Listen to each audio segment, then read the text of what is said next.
খেলার একটা গল্প বলেন ভাই, গল্প না, একটা যুদ্ধ এমন না যে আপনি বললেন হয়ে যাবে। প্রত্যেকটা দেশ কোথাও না কোথাও, আমেরিকাও তারা এই মুহূর্তে চায় না আসলে ইরানের সাথে লড়াইটা লাগতে, কিন্তু ইগো প্রবলেম ট্রাম্পের। আর ইরানকে চায় যুদ্ধটা করতে, অবশ্যই না, তারা হচ্ছে ডিফেন্স মুডে করবে। আর বাকি যেই মানুষগুলো আছে বা রাষ্ট্রগুলো আছে তারাও কি চায়, কেউ কেউ হয়তো চায় যে ইরান আপনার আমেরিকার সাথে যুদ্ধ লেগে যাক, তারপর ইরান শেষ হয়ে যাক, কারণ ইরান শেষ হলে তো অনেকেরই লাভ। কিন্তু ইরানও সর্বোচ্চ লেভেলে চেষ্টা করছে যে নিজেদের সম্মানটা রেখে ও যে পারমাণবিক শক্তির যে শর্ত, এটা বাদ দিয়া যে কোনো আলোচনা আমেরিকার সাথে করতে। কিন্তু ট্রাম্প বলতেছে আলোচনা শুরুই হবে যদি তেহরান এই ঘটনায় রাজি হয়। তো এর মাঝখানে আরব আমিরাত বেকা বসছে, সৌদি আরব বেকা বসছে, ওমান বেকা বসছে। আর এই তিনটা দেশেই আপনার আমেরিকার যুদ্ধঘাটি আছে। কাতার তারাও কিন্তু একটু সমালোচনা করছে। চীন বেকা বসছে, রাশিয়া বেকা বসছে। তবে চীন রাশিয়ার তুলনায় আরব দেশগুলোর বেকা বসাটা আমেরিকার জন্য একটা বিপজ্জনক অবস্থান হয়েছে। কেন? কারণ তারা যদি তাদের ভূমি ভূখণ্ড ব্যবহার করতে না দেয়, তাহলে আমেরিকা এত দূর থেকে সেখানে একটা লড়াই করা তাদের জন্য কষ্টকর, অথবা সাপ্লাই চেইন ঠিক রাখা খুবই কষ্টকর হবে। কারণ তারা তো বলছে আরব রাষ্ট্রগুলো যে আমাদের সাগর পথ, নদী পথ, জলপথ, স্থলপথ, আকাশপথ কোনোটাই ইরানের বিরুদ্ধে যুদ্ধের জন্য আমরা ব্যবহার করতে দিব না। তো দ্য গার্ডিয়ানের এক প্রতিবেদন বলছে আরব দেশগুলোর শক্ত এবং অনড় অবস্থানের কারণে এবং ইরানের তেরামির কারণে হঠাৎ করে এক নতুন সিদ্ধান্ত নিয়েছে মার্কিন যুক্তরাষ্ট্র। যুক্তরাষ্ট্রের সেন্ট্রাল কমান্ড, তার অধীনস্থ এয়ারফোর্সেস সেন্ট্রাল বলছে যে এই মুহূর্তে সরাসরি আপনার যুদ্ধ ইরানের সাথে হবে না। তো কি হবে? তার বক্তব্য বহুদিন ব্যাপী একটা প্রস্তুতি মহড়া চলবে। অপরদিকে ইরানও হরমুজ প্রণালী, সারা পৃথিবীর জাহাজগুলো আর গন্তব্যের জন্য হরমুজ প্রণালী অত্যন্ত গুরুত্বপূর্ণ। তো সেই হরমুজ প্রণালীতে তারাও কিন্তু আকাশ সীমা বন্ধ করে দিয়েছে, মহড়া শুরু করেছে। তো এখন বিষয়টা হয়ে গেছে কি মহড়া টু মহড়া, অর্থাৎ আমেরিকা আগ বাড়াইয়া এখন লাগবে না বোঝা যাচ্ছে। আবার ঘটাইতেও পারে যে এই ধরনের ঘোষণা দিয়া ইরানকে একটু কনসেপ্ট থেকে সরাই নিয়া চট করে একটা অ্যাকশন করে দিতে পারে। কারণ দ্যাটস আমেরিকা, উইথিন সেকেন্ড তারা তাদের কি বলা হয় যে যুদ্ধ বা এটার জন্য প্রস্তুতি নিতে পারে। তাই হঠাৎ করে কি ঘোষণা আসছে যে বহুদিন ব্যাপী আপনার প্রস্তুতি মহড়া পরিচালনা করবে। এটা ছিল ইরানকে ভয় দেখানোর জন্য। কেন? এই মহড়ার মাধ্যমে আপনার মার্টিন সেন্ট্রাল কমান্ড দায়িত্বপূর্ণ এলাকায় যুদ্ধ বিমান দ্রুত মোতায়েন, ছড়িয়ে দেওয়া এবং দীর্ঘ সময় ধরে পরিচালনার সক্ষমতা তারা দেখবে। অর্থাৎ ইরানকে বোঝানো হবে যে দেখো কি নিয়ে ঘুরতেছি, পারবা তুমি, যদি লাগো তুমি যে ঝুঁকতে চাচ্ছ না, আমরা যদি ধরি পারবা। এটা ইরানকে ভয় দেখাইয়া ওই যে পারমাণবিক ইস্যুতে তাদেরকে এক চেয়ারে বসানোর জন্য একটা পরিকল্পনা আমার কাছে মনে হয়। তবে এই মুহূর্তে যুদ্ধ শক্তভাবে হচ্ছে না বলে আশা করি, নাই হোক ইনশাল্লাহ দোয়া করি। বলা হচ্ছে মহড়ার নির্দিষ্ট তারিখ, স্থান কিংবা অংশগ্রহণকারী মার্কিন সামরিক সরঞ্জামের বিস্তারিত প্রকাশও করা হবে। অর্থাৎ এখানে আমেরিকা কি ধরনের মহড়া করবে, কি কি ডিসপ্লে হবে, তাদের সাথে কি আছে, এই সকল কিছু তারা বিস্তারিত জানাবে। স্যানকম জানিয়েছে পারমাণবিক শক্তিচালিত বৃহত্তর বিমানবাহী রণতরী ইউএসএস আব্রাহাম লিঙ্কনের নেতৃত্বে একটি যুদ্ধ নৌবহর মধ্যপ্রাচ্যে পৌঁছেছে। এই রণতরীতে কয়েক ডজন যুদ্ধ বিমান এবং 5,000 নাবিক রয়েছে। এই বহরের সঙ্গে রয়েছে একাধিক গাইডেড মিসাইল ডেস্ট্রয়ার, যা বিমানবাহী রণতরীর প্রতিরক্ষা নিশ্চিত করে। ওয়াশিংটন পোস্টের প্রতিবেদন বলছে যুক্তরাষ্ট্র ওই অঞ্চলে F-15 স্ট্রাইক ইগল যুদ্ধ বিমানের একটি স্কোয়াড্রনও পাঠিয়েছে। এই ইউনিট এর আগেও 2024 সালের এপ্রিলে ইরানে যে অভিযান হয়েছিল তারা সেখানে জয়েন করেছিল।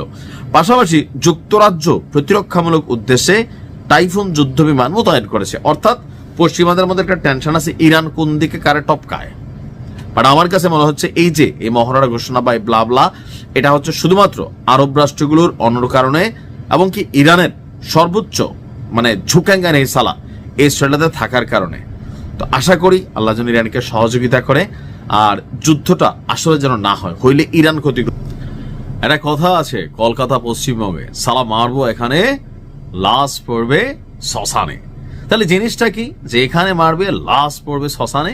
জিনিসটা হচ্ছে মিসাইল, পারমাণবিক মিসাইল। একদিকে মধ্যপ্রাচ্য আরব সাগরে উত্তাল অবস্থান, ইরান তাদের সমুদ্রের নিচের যে কয়েকশো সুড়ঙ্গ আছে, পারমাণবিক সুড়ঙ্গ, সেগুলোর ভিডিও প্রকাশ করেছেন যে তারা এটার মুখ উন্মুক্ত করেছেন। অপরদিকে সমুদ্রের মধ্যে আরব সাগর, মধ্যপ্রাচ্য সাগর সহ লোহিত সাগর যে কোনো জায়গায় ইরানের এই ক্ষেপণাস্ত্রগুলো টাচ করতে সম্ভব বলে মার্কিন যুক্তরাষ্ট্রকে হুঁশিয়ারি দিচ্ছেন। অপরদিকে ট্রাম্প বলতেছে যে এইবারের রেজাল্টটা অতীতের তুলনায় আরো খারাপ হবে, খুব তীব্র এবং বড় আকারের একটা অভিযান হবে যদি ইরান পারমাণবিক কর্মসূচি বন্ধ না করে।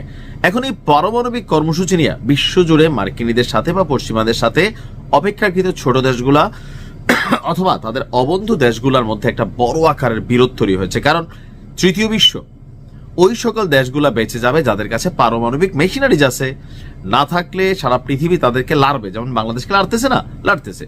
তো এই পরিস্থিতিতে যখন উত্তেজনাকর অবস্থান, তখন উত্তর কোরিয়ার প্রেসিডেন্ট কিম জং উন সে আরেক ঘোষণা দিয়ে বসছে।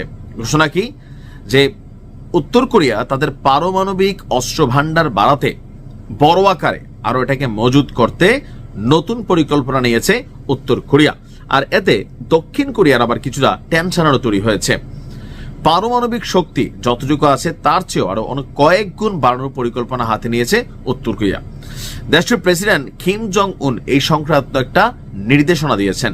উত্তর কোরিয়ার রাষ্ট্রীয় গণমাধ্যম যেটা আছে, কোরিয়ান সেন্ট্রাল নিউজ এজেন্সি, তারা এই তথ্য বিশ্বমণ্ডলে প্রকাশ করেছেন যে ঠিক ইরান আমেরিকার উত্তেজনার মধ্যেই উত্তর কোরিয়ার প্রেসিডেন্টের এমন সিদ্ধান্ত ট্রাম্পকে কি আরেকটু ভাবাবে? সম্প্রতি কিম জং উন নিজে উপস্থিত থেকে উত্তর কোরিয়ার সাম্প্রতিক একাধিক ক্ষেপণাস্ত্র পরীক্ষা নজরদারি করছিলেন। এই ঘটনা এশিয়া প্যাসিফিক অঞ্চলে নতুন করে উত্তেজনা সৃষ্টি করছে। এর মধ্যে কিম ক্ষেপণাস্ত্র উৎপাদন সক্ষমতা সম্প্রসারণ মানে আরো বাড়ানোর জন্য এমনকি আরো অত্যাধুনিক করার জন্য নির্দেশনা দিয়েছে। আগামী কয়েক সপ্তাহের মধ্যে অনুষ্ঠিত হতে যাওয়া নবম কমিউনিস্ট পার্টি কংগ্রেসে এসব পরিকল্পনার বিস্তারিত তুলে ধরা হবে। এটি 2021 সালের পর একটা প্রথম দলীয় সম্মেলন, খুব গুরুত্বপূর্ণ। কিম বলছেন এসব পদক্ষেপ তার শত্রুদের জন্য চরম মানসিক যন্ত্রণা বয়ে আনবে। এটা কিন্তু সত্য। উত্তর কোরিয়ার কারণে চীনও টেনশনে আছে, দক্ষিণ কোরিয়া টেনশন আছে, জাপান আছে, এমনকি উত্তর কোরিয়ার সর্বশেষ যে পারমাণবিক মেশিনারিজ বানাইছে এটা আপনার খোদ মার্কিন যুক্তরাষ্ট্র কিয়া হ্যালো বলতে সক্ষম। সব বুঝতেই পারছেন যে শত্রুদের জন্য মানসিক যন্ত্রণার কারণ কেন। আর উত্তর কোরিয়াকে কন্ট্রোল নেওয়া, শাসন করা, যে কোনো অভিযান চালানো, এইরকম মেশিনারিজ থাকলে কোনো দেশ ওইরকম পাগলামি করবে না। কারণ উত্তর কোরিয়ার হারানোর কিছু নাই। আর অন্যান্য উন্নত দেশগুলো এরকম একটা ঘটনা ওইসব দেশে ঘটলে এই দেশটা অনেক বছর পিছিয়ে যাবে। যার কারণে যারা ভদ্রলোক তারা কিছুটা শান্ত আছেন উত্তর কোরিয়ার অবস্থান দেখে। আপনার গেল 2 দিন আগে বড় ক্যালিবারের মাল্টিপল রকেট লঞ্চার সিস্টেম থেকে একটা ক্ষেপণাস্ত্র ছোড়া হয়। এই ঘটনাকে কিম কৌশলগত প্রতিরোধ সক্ষমতা বৃদ্ধিতে অত্যন্ত গুরুত্বপূর্ণ বলে উল্লেখ করেছেন। উত্তর কোরিয়া গণমাধ্যমটি বলছে এই অস্ত্র ব্যবস্থা নির্দিষ্ট লক্ষ্যবস্তুতে আঘাত হানতে সক্ষম। কিম জং উন বলছে ক্ষেপণাস্ত্রগুলো 358.5 কিলোমিটার দূরে সমুদ্রের নির্দিষ্ট লক্ষ্যবস্তুতে টাচ করতে পেরেছে। এগুলো জাপান সাগরের দিকে নিক্ষেপ করা হয়।